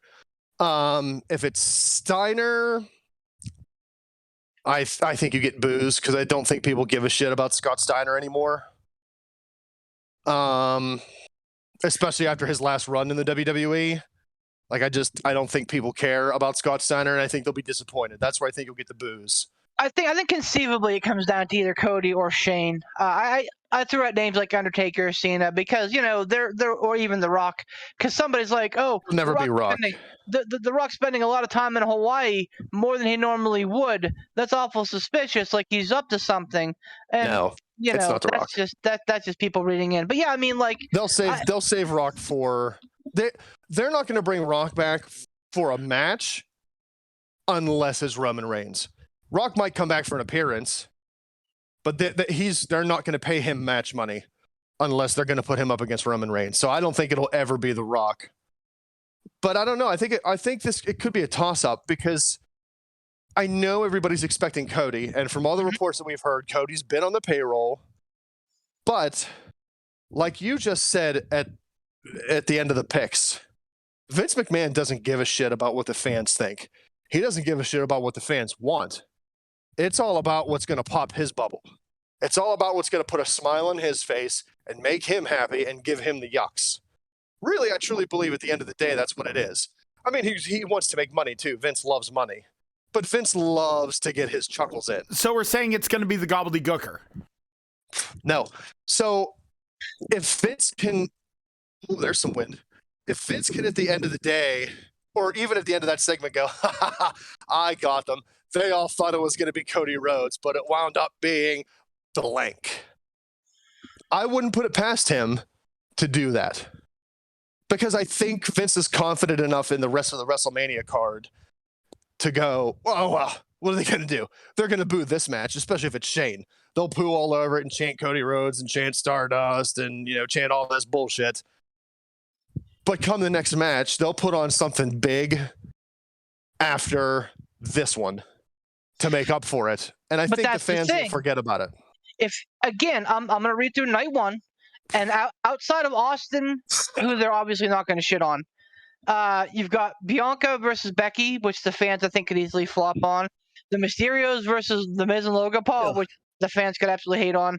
Drew versus Happy Corbin, forget about it. The Usos versus Nakamura and Boogs, that might be, the fans might enjoy that a little bit. New Day, they'll flop on that, I think. And then Charlotte and Rousey, I think that they flop on that. So 100%, like if this happens early enough, and if it is Shane or McMahon, and that's what it comes down to, Shane or Cody. Because honestly, I think that they're the polar opposites. Cody is exactly what it needs to be. People would lose their mind. If it's Shane O'Mac, people would shit a brick. And the fact that it was originally rumored that Shane McMahon was his original opponent is the only thing that worries me. And now the fact that he's going to be in Dallas is the only thing that worries me. I really, pardon me. I wouldn't put it past them to save this for the very last match. So Vince can go, ha ha ha, I get my yucks. But the fans can't hijack it. Because if Stone Cold and KO follow this, it doesn't matter if it's Shane McMahon and how mad the fans are, how pissed the fans are. A, it's Texas. B, it's Stone Cold. They're not going to leave. They're not going to hijack the segment.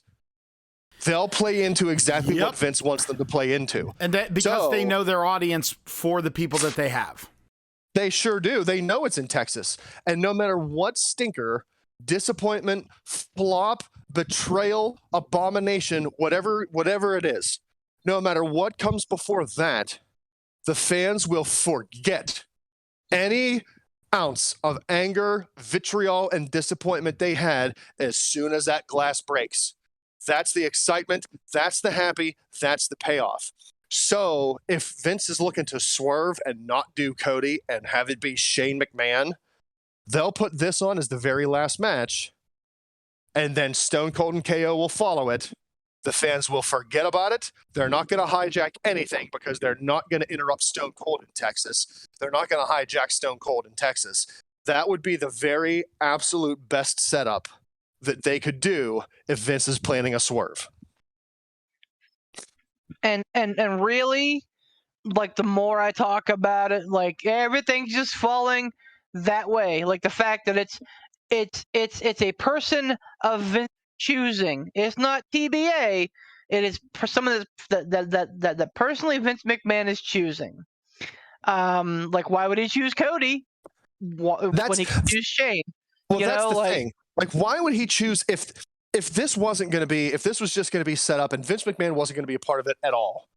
I would 100% say it's definitely got to be Cody Rhodes. It has to be. But with Vince being involved in this and saying that he's personally going to hand select Seth Rollins' opponent, I can't see why storyline wise it would be Cody Rhodes. Vince McMahon never had a connection with Cody Rhodes. Vince McMahon put Cody Rhodes into the Stardust gimmick. There's no significance between Vince McMahon and Cody Rhodes whatsoever. So to have Vince go, I'm going to hand pick Cody Rhodes for you, Seth. Why though? That doesn't make any sense. There's no connection. There is a definite connection with Shane though. I beg to differ because it's a different atmosphere now with Cody. It's a whole different situation. Like it literally is because Cody left the biggest competition that WWE has right now, at least in North America. He left. He walked away. And he it's very much a feeling of the prodigal son has returned. And I think because it was over things like maybe the amount of the amount of dates worked, the money, whatever. Like Vince, I feel like he would feel a little bit of synergy with Cody at that point because Cody's making this decision from a financial standpoint.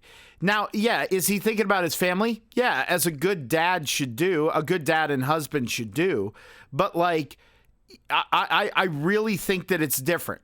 Plus, with the kind of respect that Dusty Rhodes has on his name in WWE, the WWE kind of zeitgeist, I think that him coming back and him being there and him being he's going to, being held in a high regard, it's going to make WWE go, look, we respect lineage, we respect history, we respected Dusty Rhodes, we respect Cody, we respect all this. See, we're giving you what you want. And he just showed he wanted to be, well, you know what? This is kind of funny. Where does Cody want to be? Where the big boys play. Like, it's like, to borrow a ridiculous, kind of throwback there. But I really think that it's a different scenario. I think Cody being handpicked by Vince makes a shit ton of sense. I mean, the lineage thing, it's not like they didn't have the opportunity to do that already. And they did that. Like, they played the lineage gimmick with Legacy. They did that with him and Ted DiBiase. On the freaking Titantron, they had Dusty Rhodes, and then they morphed into Cody. They had Ted Sr., and then they morphed into Ted Jr. Like, they played that gimmick of legacy and heritage with Cody Rhodes already. And that was with Legacy. That was long before even the dashing Cody Rhodes or, the broken face Cody Rhodes. That was long before Stardust. They played that gimmick. And freaking Stardust came after the legacy of Dusty Rhodes. That came after that gimmick. As for the prodigal son thing, if they had grand plans for Cody, if Cody was going to be put into the main event and they were going to push him as a big player, okay, I see the prodigal son came home thing working itself into a gimmick. But if they're just going to do the prodigal son returns, he came back from AEW, he came home, and then 2 weeks after WrestleMania, he's wrestling Boogs. Like, okay, no, like there's no point in that. It's the whole point of that was just to go, haha, AEW nerds, you're not our competition, but nah. That doesn't jump out to me as like, that's the gimmick they're going to play with Cody Rhodes. Handpicked by Vince McMahon himself. The prodigal son comes back. I mean, we talked about it earlier when, podcasts ago, when we talked about how Cody Rhodes is going to re-sign, but Cody Rhodes is never going to be the WWE champion. He might be the Intercontinental champion. He might be the US champion. He's never going to be the WWE champion. So why go the prodigal son gimmick if they're not planning on pushing him to the moon? And if they are going to go the prodigal son gimmick, are they going to push him to the moon? I think they will, you guys at least think for a time. Maybe the attitude for Cody has changed? Do they see him now as a big time player and not just a mid-carder? I don't know. What do you guys think about that? I think they do.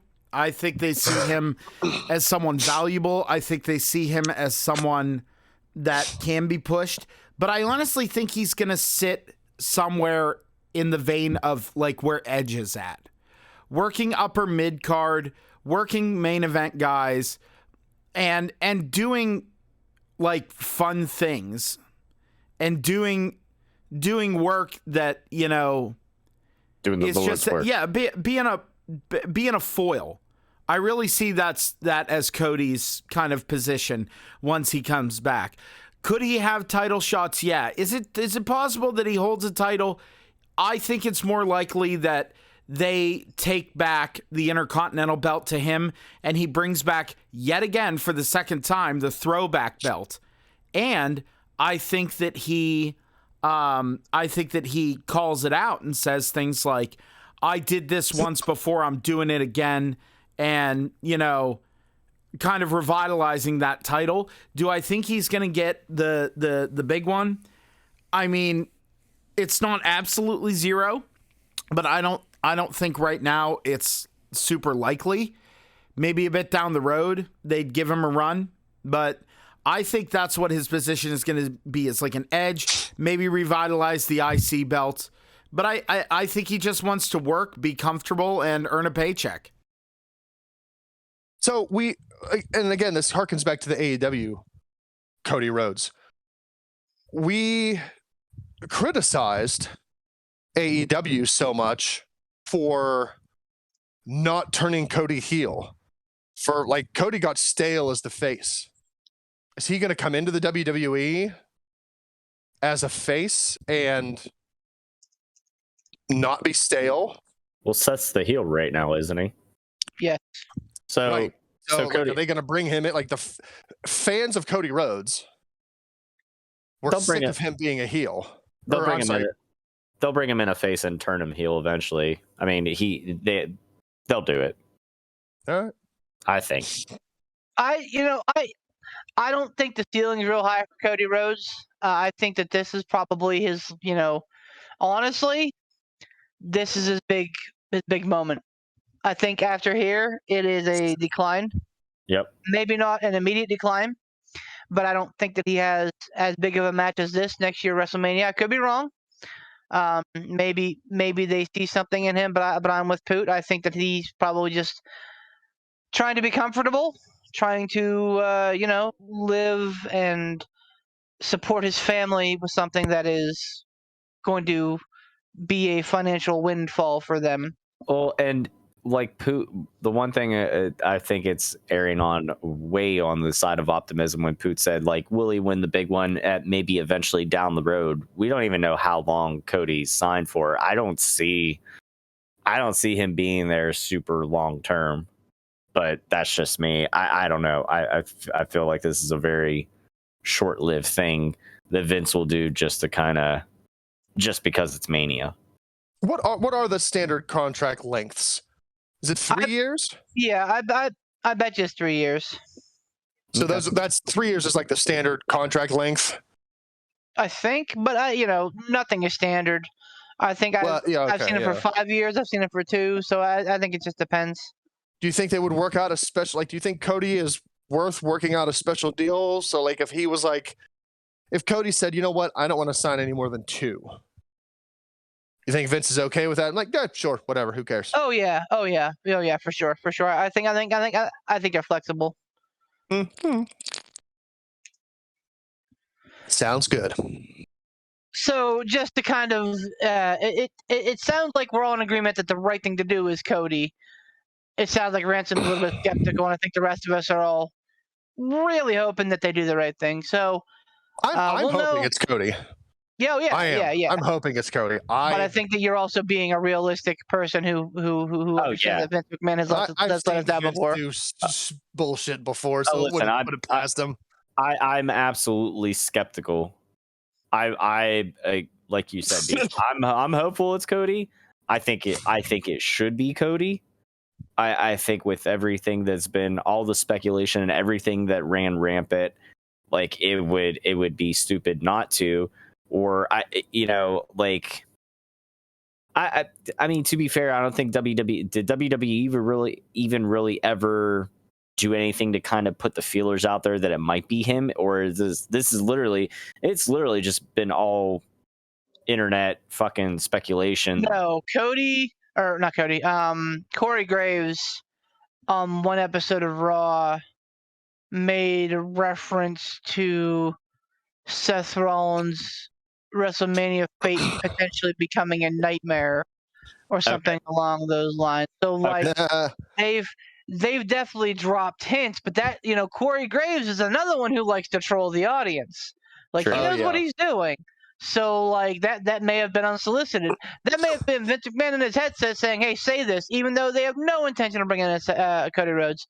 Yeah, see, that's my only umbrage with all this is like there was never, I don't know. It just if it ends up, honestly, if it does end up being Shane McMahon, I wouldn't or shouldn't be surprised because it's fucking Vince and WWE, so why not? It'll be cool to see Cody if it does end up being him, and it'll get a big pop. And if they go off the rails and they trot out the Undertaker, well, whatever. I don't know that. Yeah, I mean, and again, I don't want to prattle on, but this is the last thing I'll say about it is, like Beef had said, the early plans before the Rumble was to have Shane McMahon versus Seth Rollins. Yeah, and I didn't even know that.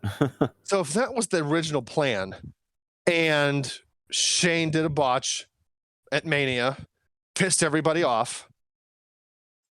The whole firing of Shane McMahon could have just been to appease everybody.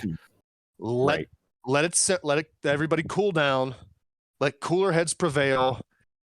People will, I'm sure Shane, if they're going to bring him back for this, comes back with his tail between his legs, gives out some apologies. Hey, my bad. I went kind of off the rails. Sorry about that, guys.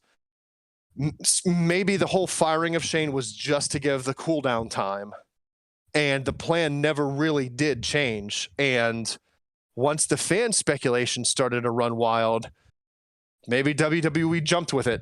And, like either Corey Graves went off on his own, or like Beef said, maybe Vince got in his ear and said, hey, say this. People were speculating. Let's make it happen. Ha, ha, ha, ha. That's the only reason I'm thinking it could be Shane, just because there are so many different factors. It was originally pointing towards him. I don't know. I hope it's not, though. AM Radio's taking ransom. Hi, it's time to burrito. Let's go. All right, let's burrito up. This has been a hell of an episode, but it's WrestleMania time. We got to go long just like WrestleMania used to. Thank you very much for listening to P3 Podcast. Enjoy your Mania weekend, ladies and gentlemen.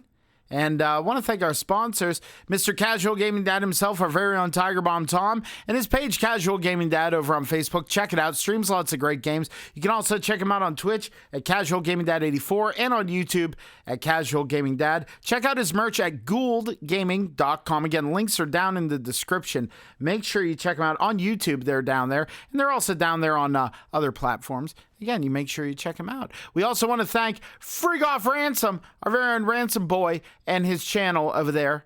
Always funny, always hilarious, always a good time. And we want to thank Mr. Sean Tischler for his work in the central Pennsylvania area with independent wrestling. A lot of really great indie wrestling happening right now. Our very own Mambo Italiano is heading down to Dallas, by the way. Just to give you all the heads up. So he's down there. So safe travels, Mambo. All right. Let's get ready for a presumably good Mania weekend. We'll see. Mania weekends are like pizza, right? Even bad Mania weekends are still Mania weekends. Right, guys? Poot! Guys? Poot! What? Thank you for a wonderful burrito. Oh, you're welcome. It was tasty. Num, num, num, num, num. For myself, Poot the Bard, baby. Mr. Tiger Bomb Tom, Ransom, and our Encyclopedia of Wrestling, Beef the Legend. Have a good Mania weekend. We'll see you at the next beginning of the wrestling fiscal year. Here comes the money.